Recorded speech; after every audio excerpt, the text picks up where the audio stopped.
მოგესალმებით თქვენ და მივესალმები თავად ალეკო ელისაშვილს, ძალიან კარგ პატრიოტ კაცს, საქართველოსთვის მებრძოლს, ჯარისკაცს, ნამდვილ ჯარისკაცს, რომელსაც უბრძოლია 2008 წლის ომში დაუცავს საქართველო, დაუცვია საქართველო უკრაინაში რუსეთის წინააღმდეგ ბრძოლებში და ომში.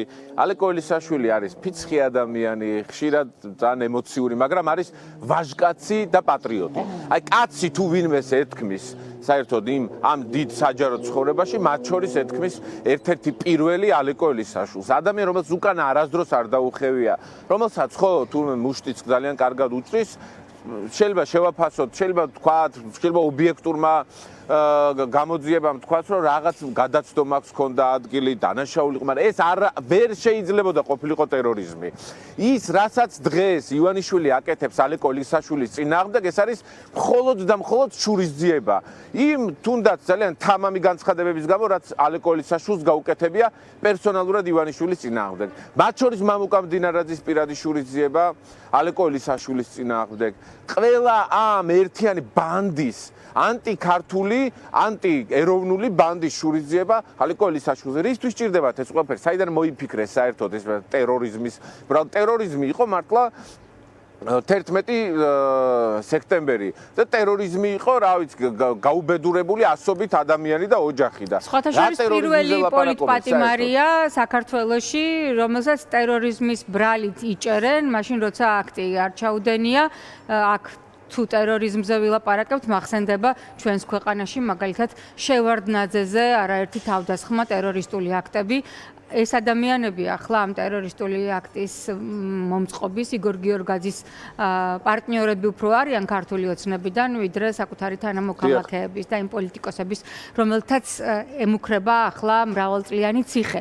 ალეკოს უკვე მიუსაჯეს 13 წელი. როგორ ფიქრობთ, ირაკლი, არის თუ არა ეს სიგნალი დანარჩენი პოლიტიკური ლიდერებისთვის, რომ მათაც შეუთითხნიან ბრალს და აუცილებლად გაამწესებენ ციხეში ისევ? ტერორისტი ამ ქვეყანაში არის ბიძინა ივანიშვილი. ის არის პოლიტიკური ტერორისტი, რომელიც ანადგურებს საქართველოს ეროვნულ მომავალს.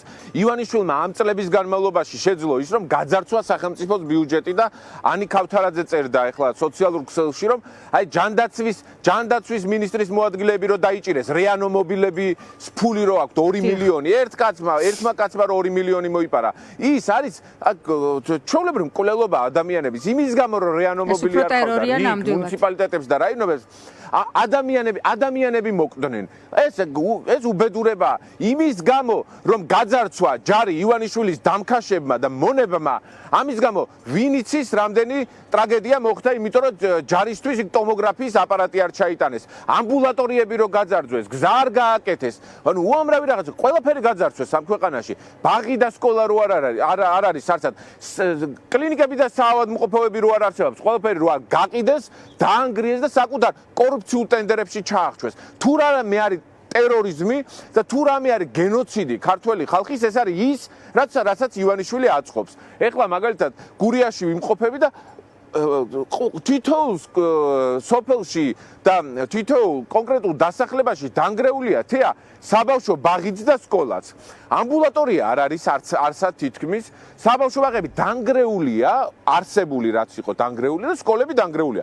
მეტი რა არის გენოციდი? გენოციდის მომწყობები და ტერორისტები მოიკითხონ თავიანთ შუშის სასახლეებში და მდევნელები ქართველი ხალხის, მდევნელები ქართული ეკლესიის, ქართული კულტურის, რა საერთო აქვს საერთოდ ივანიშვილს და ამ დამქაშებს რაღაც მონაკოში თუ სადღაც ტბებზე, კომოს ტბებზე მოსიარულე, მოსეირნე რაღაც წარმონაქმნეს. ან ოჯახის სიწმინდესთან რა კავშირი აქვთ?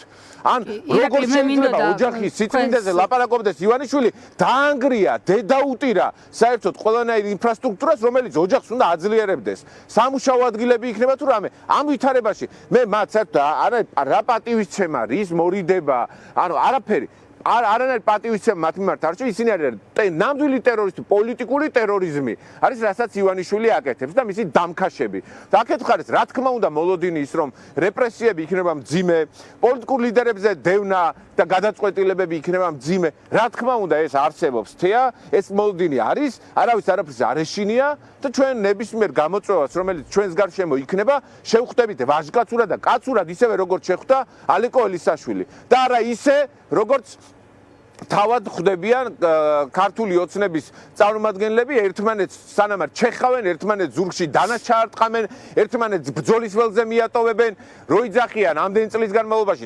ესე იგი, რამდენი წელი გავიდა, ხო? 14 წელი. 14 წელი იძახიან ნაციონალურ მოძრაობას აუკრძალავთო და ამ 14 წლის განმავლობაში მხოლოდ საკუთარი თავი აკრძალეს. როგორ აკრძალეს? იცით თეა საკუთარი თავი. თუმცა დღევანდელი განცხადებით კობახიძემ პრაქტიკულად ძალიან სერიოზული მინიშნება გააკეთა, რომ პოლიტიკური პარტიების აკრძალვის საქმე დამოკლეს מחვილივით არის ჩამოკიდებული ოპოზიციაზე და პრაქტიკულად როგორც ალეკო ელისაშვილზე, ისე პოლიტიკური ლიდერების საქმეზე ვერდიქტი უკვე გამოაცხადა. როგორც მანამდე შალვა პაპუაშვილმა გადააკვალიფიცირა პრაქტიკულად ალეკო ელისაშვილის საქმე ტერორიზმის ბრალით, როცა საქმე აღძრული იყო სხვისი ქონების დაზიანების მუხლით. ხო, გურიაში ვარ ერთ-ერთი სოფლის შუკაში ვდგავარ, შუკას ეძახიან და მან ყველა პოლიტიკოსია შესანიშნავი ანალიზი იციან ხოლმე გურულებმა. კი. ძალიან კეთილი, მშრომელი ხალხია, რომელიც ძალიან გაბრაზებულია ივანიშვილზე, ეს ერთი და მეორე. აქ იციან ხოლმე თქვა, როცა გაზახებ მას როგორც მასპინძელს და ასე შემდეგ. მობრძანდით ბატონო, უარყოფით კონტექსტშიც კი ეს არის. მობრძანდით ბატონო და ამიტომ კობახიძეს და ივანიშვილს და მათ მუქარაც ხან დაჭერაზე და ხან აკრძალვაზე პასუხობთ, რომ მობრძანდით ბატონო, ვერაფერი ვერ წაიღოთ ისეთი. ამიტომაც ძალიან მარტივია ჩვენს მოწმობა. ბრძოლა იქნება უკომპრომისო. ამ ბრძოლაში ჩვენ მთავარია გამოვიყენოთ გონიერება. არ ვიყოთ თვითდაზიანების რეჟიმში.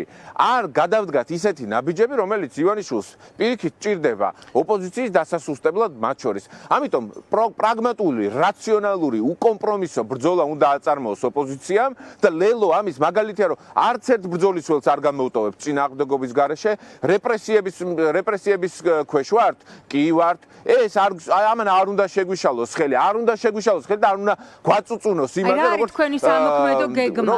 მაშინ რაღაც მსხვერპლი ვართ, მსხვერპლი არ ვართ.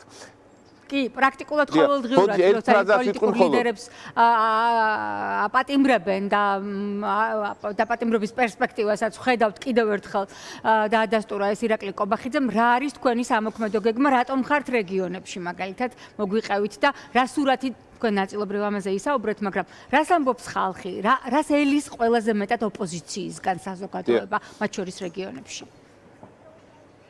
დიახ, მადლობა ძალიან მნიშვნელოვანი შეკითხვისთვის. პირველ ერთი ფრაზით დავასრულებ. აი ალეკო ელისაშვილის მიმართ ასეთმა უსამართლო, უკანონო, ნაძირულმა და ძალადობრივმა გადაწყვეტილებამ. რა განცდა გააჩინა საზოგადოებაში? მე არ მგონია, რომ გააჩინა აი რაღაცა ტირილის და რაღაც მძიმე განცდა. და გაპირიქით გააჩინა ბრაზის და წინააღმდეგობის განცდა. და ვისი დამსახურებაა ეს ყველაფერი? ყველაფერი არის ალეკო ელისაშვილის დამსახურება და მისი ბოლო სიტყვის სასამართლო დარბაზში, რაც მან თქვა. ანუ მისი დამსახურება ის რაც თქვა, რომ საკადრისი პასუხი, თუნდაც უხეში, თუნდაც არც ისე რაღაცა აკადემიურ ფორმებში თქვა ივანიშვილის დამქაშებზე, მეორეს მხრივ თქვა, რომ ის არის საქართველოს პატრიოტი და შესაბამისად შეამკო რუსული საოკუპაციო რეჟიმი და ამან გააჩინა განცდა, რომ მიუხედავად იმისა, რომ 13 წლით უშვებენ ადამიანს ციხეში, ის ბრძოლის უნარიანია და იქედან გვამხნევებ ჩვენ. ანუ ამის თქმა მინდა, რომ რატომ გადაწყვიტეს ასეთი რევანში ალეკო ელისაშვილზე კიდევ ერთხელ, რომ გვითხრათ თქვენ რას ფიქრობთ და მაყურებელსაც შევახსენოთ ცხადია. თან აქვე უნდა ადვოკატიც გვეყოლება ჩვენ სტუდიაში თქვენ შემდეგ და ის უფრო კარგად აგვიხსნის, რომ 9 თვიანი ინტერვალის შემდეგ შეიყვანეს სასამართლოს ტერიტორიაზე ძაღლები და სამხარაულის ექსპერტიზაც კი ვერ ასკვნის იმას, მიუხედავად იმისა, რომ ქართული ოცნების გავლენის ქვეშაა დიდწილად, ვერ ასკვნის იმას, რაც პროკურატურა სურდა. და ახლა პროკურორი ამბობს, რომ სასჯელი ადეკვატურიაო.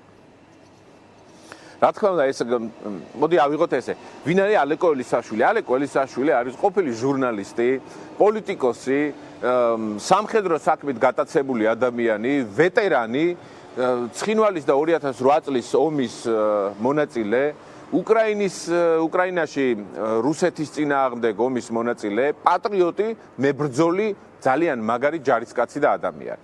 რომელზეც ძებნა არის გამოცხადებული პუტინის რეჟიმის მიერ. ანუ რუსეთმა გამოაცხადა საერთაშორისო, მათი გაგებით საერთაშორისო რუსეთმა უფრო დაბალი სასჯელი მისცა 6 წლიანი პატიმრობა, ვიდრე ქართულმა სასამართლომ და გელაშვილმა, გიორგი გელაშვილმა. და რა იყო ბრალდება იქა თეა ასევე გვახსოვს, ტერორიზმი. ტერორიზმი იყო იქაც ბრალდება. სინამდვილეში აი ის რაც სინქრონშია რუსეთთან ეს გადაწყვეტილება?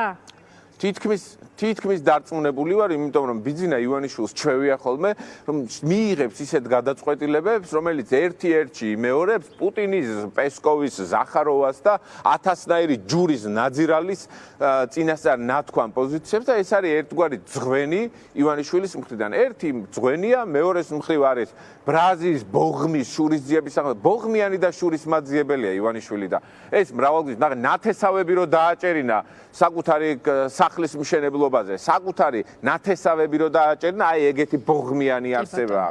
ის ბოღმიანი არსებაა, რომელმაც ისვე რაიტანა, რომ ვიღაცას ცოტა დამოუკიდებელი რაღაც სუნთქვა გაუჩნდა პოლიტიკურ ველზე და სათითაოდ ჩააყუდა ყველა ციხეში. ვინც არ იქნება ირაკლი კობახიძის მსგავსად ყურმოჭრილი მონა, ყველას ჩააყუდებს. ანუ ეს არის ახსნა, რაც უნდა პუტინს ის გააკეთა ბიძინა ივანიშვილმა. რა თქმა უნდა, ამ შურისძიების პროცესში მათ შორის უნდა გვახსოვდეს ის, რომ მამუკა მდინარაძეც ასევე ბოღმით და შურით არის გაჟღენთილი ალეკო ლისაშვილისადმი და მას ახლა ამ პირობებში აქვს საკმაო გავლენა იმისთვის, რომ ეს გადაწყვეტილებები მიაღებინოს შესაბამის სტრუქტურებს. რა არის ეს სტრუქტურები?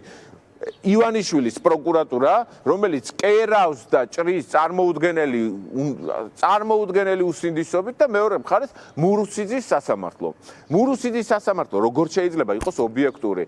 სულ რომ დანაშაული ჩადენილი ჰქონდეს ალეკო ელისაშვილს. ის ვიდეო კადრები, რასაც ისინი სულ რომ თქვა და დაუშვა და ეს ასე იყოს.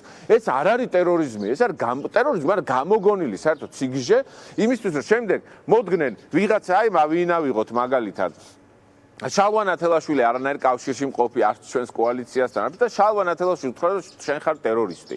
ანუ ვიღაცა სხვა ოპოზიციონერს უთხრა, ანუ პროპაგანდისტვის და ტყუილისთვის კეთდება ეს ყველაფერი. ამ გზაზე ჩვენი ჯიუტი პოზიცია. გივით არგამაძეზე თავდამსხმელი ტერორისტი ქართულმა ოცნებამ გაათავისუფლა. და ალეკო ელისაშვილი, რომელსაც არ ჩაუდენია ტერორისტული აქტი, 13 წლით გაუშვა ციხეში. გურიაზე მითხარით რამდენიმე წინადადებით და უნდა დაგემშვიდობოთ, ადვოკატი ყავს უკვე სტუდიაში.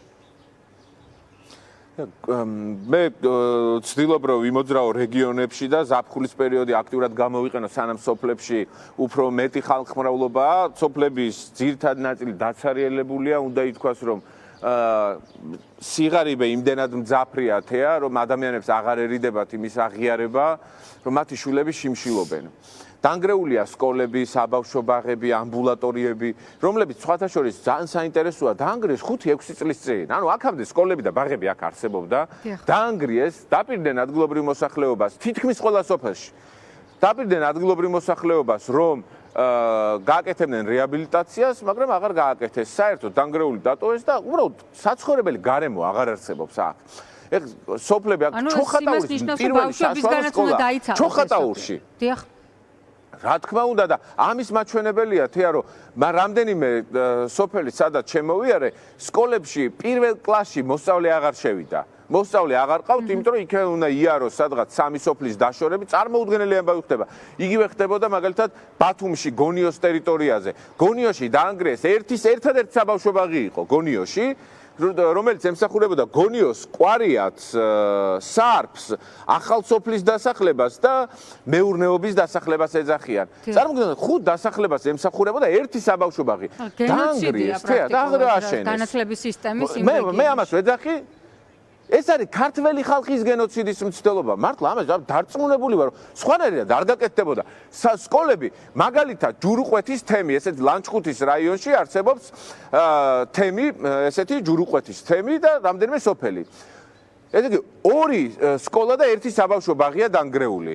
ერთ თემში წარმოგიდგენთ, რომ დაანგრიეს და აღარ ააშენეს. კარო, ისეთი დიდი ბოროტებაა. რომლის ახსნაც გარდა იმისა, რომ დავდივარ და ვცდილობ ყველგან ამ მტკიცებულების დონეზე, როგორც ჟურნალისტებს გაქვთ ხოლმე გამჯდარი, რომ რაცა რაღაცას რო ამბობთ, გინდათ რომ აჩვენოთ. ესევა რომ იმდენად დაუჯერებელია შეიძლება ხო თქვენთვის რასაც ვამბობ, რომ დავდივარ სოფელ და ვაჩვენებ ამას, ვიღებ კადრებზე, ვიღებ ადგილობრივ მოსახლეობას ვწერ. ჩოხატაურის რაიონის ნომერ 1 საშუალო სკოლა. დაბა ჩოხატაურში პირველი საშუალო სკოლა დაანგრიეს. 140 წელი იდგა ეს სკოლა და 600 მოსწავლე სწავლობდა. წარმოუდგენელი ხე ჩემ გარშემო ადამიანები ვინც იყვნენ გაოგნებულები არიან რატო უნდათ რომ გადაშენდეს ქართველი ერდა.